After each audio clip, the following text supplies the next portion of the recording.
Διήμερη επίσκεψη στην Ινδία πραγματοποιεί από σήμερα Πέμπτη ο Βρετανός Πρωθυπουργός Μπόρις Τζόνσον, όπου αύριο Παρασκευή θα συναντηθεί με τον Ινδό ομόλογό του Ναρέντρα Μόντι στο Νέο Δελχή για να συζητήσουν διημερή αλλά και διάφορα άλλα ζητήματα. Αυτό αναφέρει δημοσίευμα της βρετανικής ειδησιογραφικής ιστοσελίδας Independent,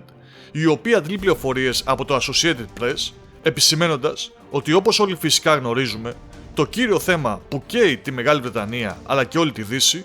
είναι η ολοκληρωτική απομόνωση της Ρωσίας, που προσπαθεί να επιφέρει με τις κυρώσεις της εναντίον της, αλλά και που δεν έχουν τελεσφορήσει, καθώς πολύ μεγάλες χώρες όπως η Κίνα και η Ινδία αρνούνται να διακόψουν τις εμπορικές τους σχέσεις και να στοιχηθούν μαζί με τις αποφάσεις της Δύσης, ακολουθώντας μια δική τους προσέγγιση με τη Ρωσία.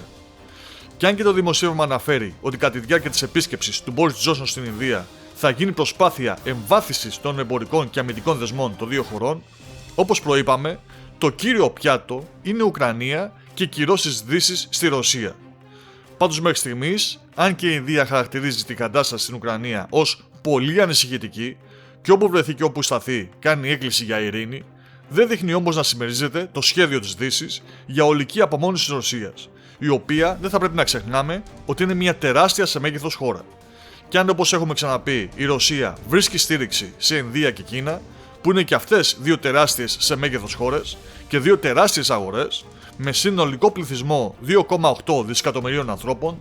τότε το σχέδιο της Δύσης φαίνεται ότι δεν θα ευδοκιμήσει και μάλιστα σιγά σιγά θα γυρίσει και εναντίον της, αφού ήδη αρκετές χώρες πιέζονται από την αύξηση της τιμής στην ενέργεια αλλά και στα προϊόντα.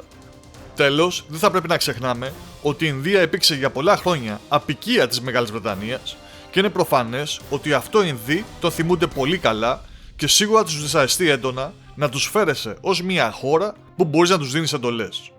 Αλλά ας μην βιαζόμαστε και ας δούμε τι κατάληξη θα έχει τελικά αυτό το ταξίδι του Βρετανού Πρωθυπουργού.